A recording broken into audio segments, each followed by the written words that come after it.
मैंने एक अनाथ लड़की से शादी की। उसकी एक 14 साल की बहन भी थी। पत्नी के साथ उसकी बहन भी विदा होकर आ गई थी, लेकिन उसकी बहन सारा दिन मेरी पत्नी के साथ चिपकी रहती। मुझे उस पर बड़ा गुस्सा आता, क्योंकि वो रात को भी हमारे कमरे में ही सोती थी। मैंने अपनी पत्नी पर गुस्सा किया और जब रात को उसकी बहन कमरे में आई तो मैंने ज़बरदस्ती उसे दूसरे कमरे में बंद कर दिया और फिर कमरे में वापस लौटा तो मेरी जान निकल गई।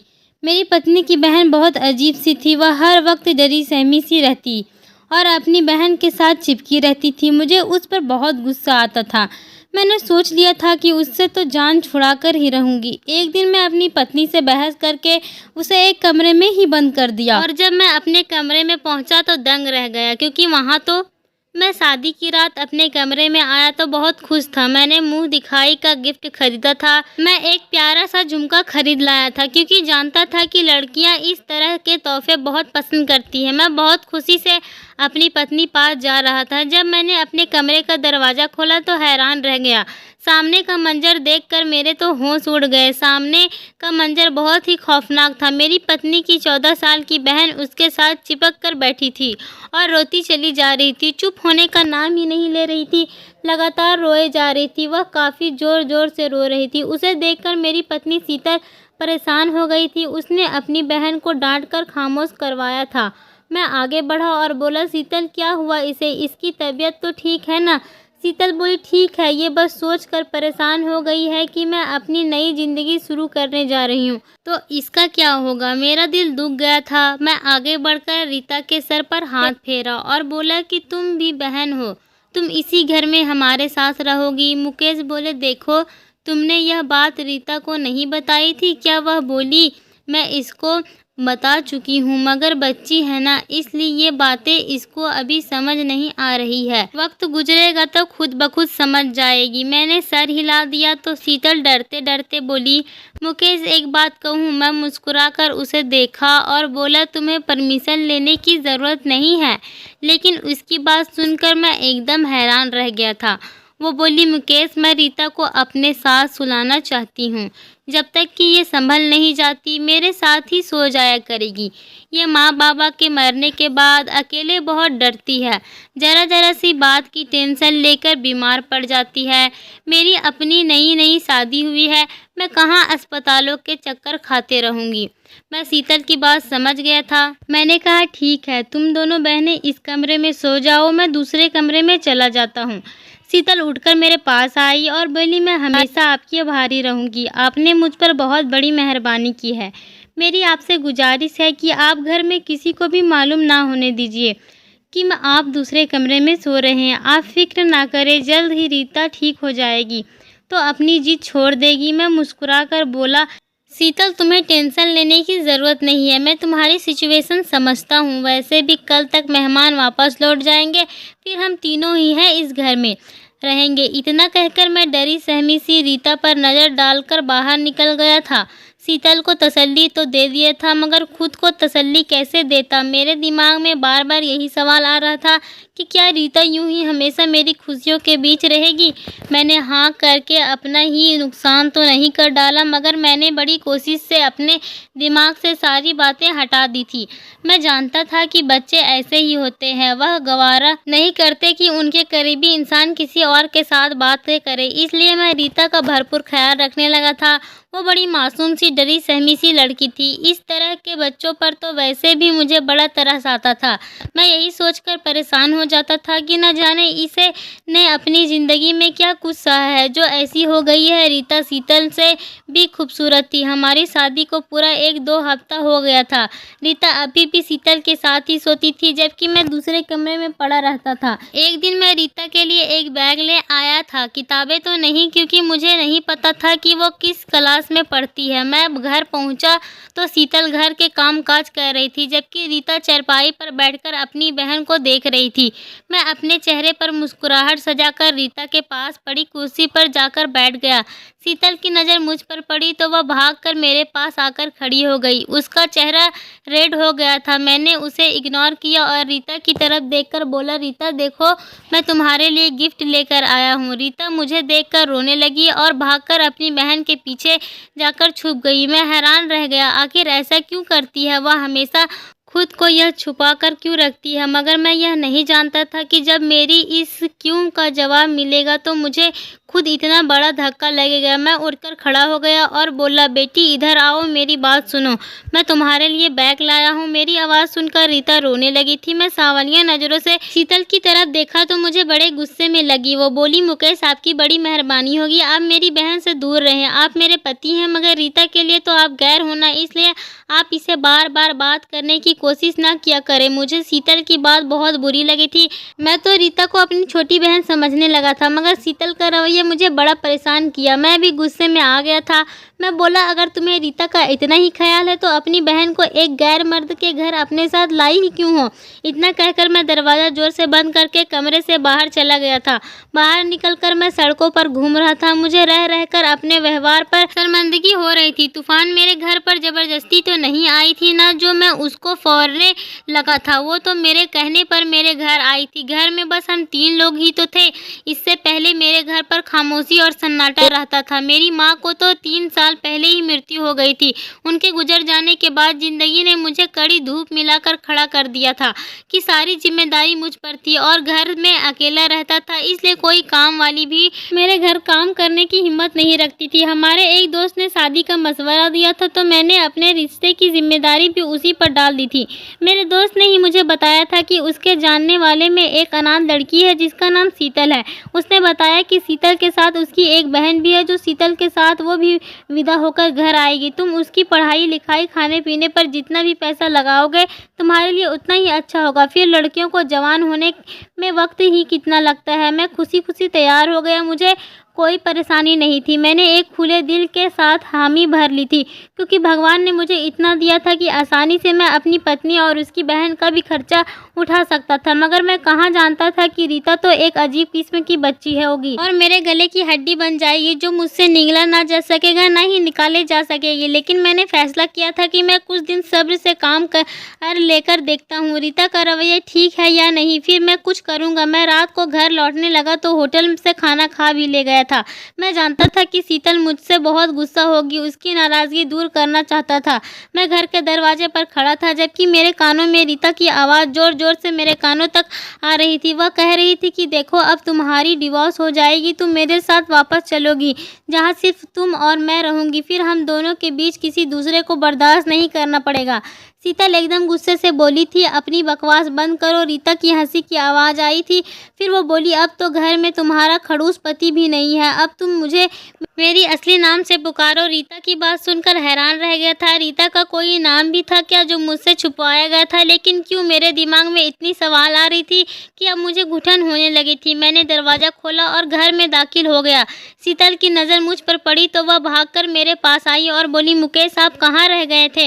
मैं आपकी फिक्र में गिरती जा रही थी। मैं यह देखकर खुश हो गया था कि शीतल के चेहरे पर नाराज़गी का नामो निशान तक ना था। हम दोनों बातें कर रहे थे कि तभी रीता एक बार फिर से रोने लगी थी। वो बोली, देखो तुम इसके साथ बात मत करो, मुझे गुस्से से देखता है, तुम्हारे पति बहुत गंदा आदमी है। शीतल ने मुझे शक की नज़रों से देखा था। मैंने अपनी सफाई दी और कहा, क्यों रीता बच्चे, मैं क्यों आप पर गुस्सा करूंगा? शीतल बोली, मुकेश मैंने आपसे कहा था कि आप मेरी बहन से बात मत किया करो। इतना कहकर वह रीता को हाथ से पकड़कर अपने कमरे में ले गई और मैं अपना मुंह लेकर खड़ा रह गया था।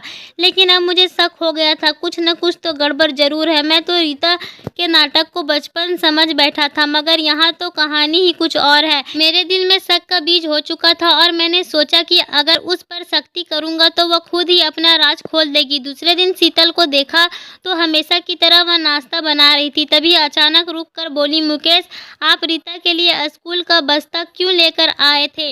मैं शीतल के रवैया की वजह से गुस्सा था, इसलिए छोटा सा जवाब दिया और कहा, मैं चाहता था कि रीता पढ़ाई करे। शीतल हंसी और बोली, कौन सी पढ़ाई?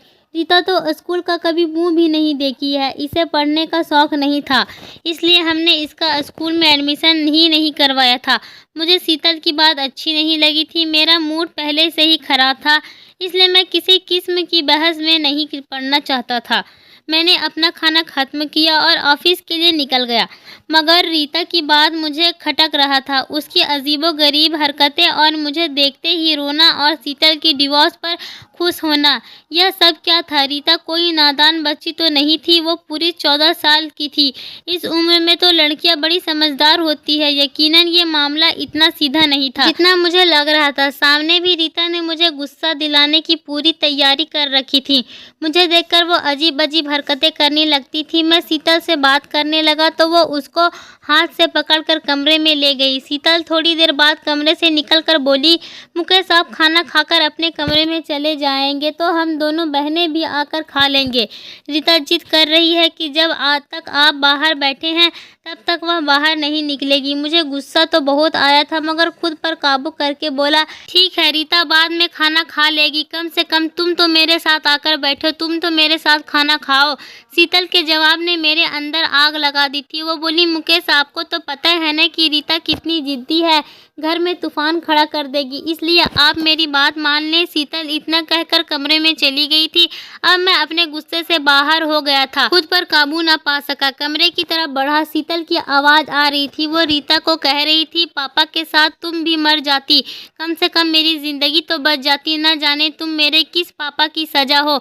मैं दरवाज़ा खोलकर अंदर चला गया था, रीता का हाथ पकड़कर खींचते हुए बाहर ले आया था। शीतल भी बौखला गई थी, वो मेरे पीछे भागी और बोली, मुकेश जी आप क्या कर रहे हैं? छोड़िए मेरी बहन को, आप अपने होश में तो हैं। मगर सच बात तो ये थी कि मैं अपने होश में ही नहीं था। अगर होश में होता तो ये सब ना करता। मैंने रीता को एक कमरे में बंद कर दिया था और शीतल का हाथ पकड़कर उसे अपने कमरे में ले आया था। मैं बोला, अब मुझे सच बता दो कि तुम्हारी बहन ये सब क्यों करती है? शीतल के चेहरे का रंग उड़ चुका था, वो रोती चली जा रही थी। वो बोली, भगवान के लिए मुकेश आप मेरी बहन को छोड़ दीजिए, वो बहुत डरी हुई लड़की है, मर जाएगी। वह एक रात तो क्या एक पल भी मेरे बिना नहीं गुजार सकती है। मैं चिल्लाकर बोला, क्यों? आजकल के छोटे छोटे बच्चे भी अपनी माँ के बिना रह लेते हैं। यह किस किस्म की बहन है कि तुम्हारी बहन तुम्हारा साया ही बन गई है? मुझे ये सब बिल्कुल भी पसंद नहीं है और ना ही मैं ये सब बर्दाश्त करूँगा। मैंने शीतल को घूर कर देखा और कहा, तुम अपना रोना धोना बंद करो, मगर उसके रोने में और अधिक तेजी होने लगी थी। मैं शीतल के कमरे से बाहर आ गया और बाहर से कुंडी लगा दिया। अपने कमरे में आकर मैंने दरवाज़ा बंद कर लिया था ताकि शीतल और रीता का शोक खत्म हो जाए, मगर वो दोनों बहनें जोर जोर से दरवाज़ा पीट रही थी। ऐसा लगता था कि वह दरवाज़ा ही तोड़ देगी। कई घंटे तक यह सब कुछ चलता रहा, मगर सुबह होने से कुछ देर पहले दोनों कमरों में खामोशी छा गई थी। मैं अपने दिल के हाथों मजबूर होकर उठ खड़ा हो गया और रीता के कमरे की तरफ कदम बढ़ा लिया। मैं उससे माफ़ी मांगता रीता को शीतल के पास ले जाना चाहता था, मगर मैंने जैसे ही दरवाज़ा खोला मेरी तो कदमों तले ज़मीन निकल गई थी। वहाँ तो एक लड़का बैठा था। मैं आगे बढ़ा तो वो मुझे देखकर डर गया और फिर रोने लगा था। मैंने उसे झिड़क कर दिया और बोला, अब बस बहुत हो गया, अब और कोई बहाना नहीं, मुझे सच सच बताओ वरना मुझसे बुरा कोई नहीं होगा। मुझे बताओ तुम कौन हो? रीता कहाँ गई? वह लड़का रोते हुए बोला, अगर मैं अपनी हकीकत बता दूंगा तो तुम मुझे बेच तो नहीं दोगे ना? मैं उसकी बात सुनकर हैरान हो गया था। मैं बोला, नहीं नहीं, मैं तुम्हें क्यों बेचूंगा? वो लड़का मेरी बात से बेफिक्र हो गया और सोफे पर बैठ गया। उसके चेहरे पर बड़ा गर्व था। वो बोला, जब मैं पैदा हुआ तो हमारे घर पर शौक मनाया गया था, जैसे मैं जिंदा पैदा नहीं हुआ हूँ बल्कि मर गया हूँ। मैं जब बड़ा हुआ तो अपने आसपास बहुत जुल्म देखा था। मेरे पापा मम्मी को एक बहुत मोटे डंडे से मार मार कर बेहाल कर देता था और मेरी तरफ इशारा करके कहता था, मेरे लिए अच्छा होता तू बांझ होती, मगर तूने क्या गजब कर दिया। मैं पापा की बात सुनकर आईने के सामने जा खड़ा हो जाता। शीतल कहती, पापा की बातों पर ध्यान ना दिया करो, तू बहुत प्यारा है। लेकिन मैं प्यारा होता तो क्या मेरी वजह से माँ को मार पड़ती? मैं शीतल से पैसे मांगता होता तो वह 10 का नोट थमा देती। मैं भागकर दुकान जाता और मम्मी के लिए अपनी पसंद की टॉफ़ी ले आता।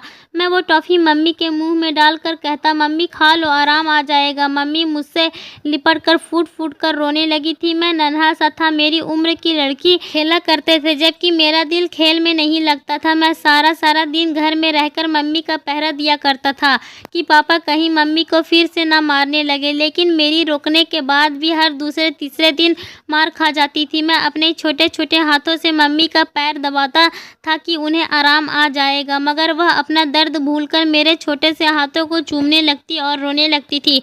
मम्मी कहती थी कि मुझे मार से तकलीफ नहीं होती है, तुम्हारी इन हरकतों से बड़ी तकलीफ होती है। मैं एक दिन मम्मी बाजार जाकर मेरे लिए एक साइकिल लेकर आई। मम्मी कहती थी कि तुम बाहर जाकर तो खेलते नहीं हो, घर में ही तुम्हारी खुशी का इंतज़ाम कर देती हूँ। मैं साइकिल देखकर बड़ा खुश हुआ था मैं और मम्मी के हाथ पाँव चूमने लगा था। फिर सारा दिन कड़ी धूप में साइकिल चलाता रहता था। मम्मी मुझे देखकर हंसकर बोली, आज पहला दिन है इसलिए धूप में खेलने के लिए छूट दे दिया, कल से धूप में नहीं खेलने दूंगी। मैं हर थोड़ी देर बाद साइकिल से उतरकर उसे कपड़े से साफ भी करता था कि मेरा नया साइकिल कहीं पुराना ना हो जाए। शाम में पापा घर आए तो मैं साइकिल पर झूल रहा था। पापा बोले, इसको ये साइकिल किसने दिलाया है? फिर मेरे मुंह पर थप्पड़ मारकर मुझे साइकिल से उतार दिया और कुल्हाड़ी से मारकर उस साइकिल को तोड़कर फेंक दिया था। मेरी आंखों से आंसू निकल रहे थे। मैंने रात का खाना भी नहीं खाया था। मम्मी रात को मेरे पास आकर बैठ गई और बोली, तारा आज तुमसे एक ज़रूरी बात करना चाहती हूँ। तुम 5 साल की हो गए हो, एक समझदार बच्चे बन गए हो, अब तो तुमसे माँ हर बात कह सकती हूँ ना? मैंने हाँ में सिर हिला दिया और बोली, बेटा तुम्हारी दीदी का नाम क्या है? मैं बोला, शीतल। मम्मी बोली, मैं तुम्हारा नाम क्या है? मैं खामोश हो गया। मैं मम्मी को बोला, पापा मुझे कमजाट कहते हैं और तू तारा कहती है, इन दोनों में से मेरा नाम क्या है? मम्मी हर वक्त आंसू बहाने को तैयार रहती थी, आज भी पानी बरसने लगा था। मम्मी बोली, तुम्हारा कोई नाम है कि नहीं? मेरी जान, तुम 5 साल की हो गई हो, अब तक मैं यह फैसला नहीं कर पाई कि तुम्हारा नाम क्या रखूं, लड़कियों वाला नाम रखूं या लड़कों वाला। मैं हैरत से बोला, क्यों माँ, मेरी लड़कियों वाला नाम क्यों रखना है? मैं तो लड़का हूँ ना। मम्मी ने नहीं में सिर हिला दिया तो मैं दंग रह गया था। मम्मी बोली, ना लड़का है और ना ही लड़की, तू एक किन्नर है, तीसरी जिन से है। मैं 5 साल का बच्चा इन बातों को समझ नहीं पाया था। मम्मी बोली, मगर मैं तुझे लड़का नहीं बताऊंगी, क्योंकि तू बाहर निकलेगा तो लोग 100 तरह की बातें बनाएंगे। मैं तुम्हारा नाम रीता रखती हूँ। तुम हर वक्त सिर पर दुपट्टा लेकर रखोगी और घर की 4 दीवारी में रहोगी तो महफूज रहोगी। मैं मम्मी से रूठ गया और बोला, मुझे नहीं लेना दुपट्टा, मैं लड़का हूँ। मम्मी बोली, मेरे पास टाइम नहीं है। मेरे बेटे नहीं तू, मैं तेरे सर पर घने दरख्तों की छांव कर देती और तेरे हिस्से का हर दर्द को खुद पर छीन लेती, लेकिन अब मुझे कहीं जाना है। मैं रोते हुए मम्मी से लिपट गया, उससे जिद करने लगा कि मुझे भी अपने साथ लेकर जाना। हम दोनों रोते रहे। फिर मैं सो गया तो मम्मी मुझे शीतल के पास लेटा कर चली गई। सुबह मेरी आंख चीखों पुकार के साथ खुली थी। शीतल जोर जोर से रो रही थी। मैं भागकर बाहर निकला तो मम्मी सोई हुई थी। शीतल मुझसे लिपट कर रोने लगी और बोली, मम्मी चली गई है। मैंने शीतल के सर पर थप्पड़ मारा और बोला, धीरे बोलो, मम्मी सो रही है, उठ जाएगी। तभी शीतल मुझे कमरे में ले गई और मेरे सर पर दुपट्टा डालकर बोली, आज से तू रीता है, मम्मी की बात याद है ना? मैंने सर हिला दिया था। 3 रुपए लेकर दुकान पर गया और मम्मी के लिए टॉफ़ी ले आया। वो टॉफ़ी लेकर घूमता रहा, मगर मम्मी उठी ही नहीं थी। सारे गांव की औरतें भी आ गई थी। फिर मम्मी को चरपाई पर लेटा कर ले गए थे। मैं पीछे भागा और बोला कि मेरी मम्मी को कहाँ लेकर जा रहे हो? छोड़ दो, मैंने तो उनके लिए टॉफ़ी ले रखी है। मैं बहुत छोटा था ना, इसलिए किसी ने मेरी आवाज़ नहीं सुनी। मैं आदमियों की टांगें पकड़ पकड़ कर बोलता रहा, मेरी माँ को नीचे उतार दो, सुबह से कुछ नहीं खाया है, उन्हें भूख लगी होगी। मेरी टॉफ़ी जेब में ही रह गया, मगर मम्मी नहीं लौटी। मैं रोता रहा, तड़पता रहा, मगर किसी ने मेरी ना सुनी। फिर एक दिन पापा भी चले गए तो हम चाची के घर आ गए। चाची भी पापा के जैसे ही जालिम थी और मुझे हर वक्त मारती रहती थी। अक्सर कहा करती थी कि तुझे बेच दूंगी, तुझे गुर ले जाएगा। तभी शीतल मेरा सहारा बनती थी। चाची का बेटा मेरा मजाक उड़ाया करता था। वो मुझसे कहता था कि तुम किन्नर हो, जरा नाच कर तो दिखाओ। फिर वो और चाची बड़ा हंसते। मैं डर जाती थी। शीतल मुझे बचाती थी। फिर इसकी शादी आपके साथ हो गई। आपकी तरफ देखकर भी मुझे डर लगता था कि कहीं आप मुझे गुर के पास ना बेच दो। शीतल कहती थी कि आप अच्छे हैं, आप ऐसा नहीं करेंगे, मगर डर मेरे दिल के अंदर बैठ गया था। अब आपको सब कुछ मालूम हो गया है। अब आप बताइए, आप मुझे अकेले कमरे में बंद नहीं करेंगे ना? मेरा चेहरा आंसुओं से भीगा हुआ था। मैं जल्दी से उठकर बाहर की तरफ भागा और शीतल के कमरे का दरवाज़ा खोल दिया। उसके कदमों में बैठकर माफ़ी मांगने लगा था। वो भी रो रही थी। मगर शीतल बोली, आप माफ़ी क्यों मांग रहे हो? आपने तो हम बेसहारों का सहारा दिया है। फिर मैं और शीतल रीता को दिमाग वाले डॉक्टर के पास लेकर जाने लगे थे। उसके दिमाग से बचपन का ड्रामा निकालना बड़ा कठिन था, मगर अब सही हो गई है। मैंने उसकी पढ़ाई शुरू करवा दी है। मैं और शीतल खुशगवार ज़िंदगी गुजार रहा हूँ। रीता भी अच्छी ज़िंदगी की तरफ लौट रही है और मैंने खुद से वादा किया है कि उसका भविष्य रोशन बना कर ही दम लूँगा। दोस्तों, उम्मीद करती हूँ आपको हमारी कहानी पसंद आई होगी। कहानी पसंद आई है तो वीडियो को लाइक करें और चैनल पर नए हो तो चैनल को सब्सक्राइब करें। मिलते हैं अगली कहानी में।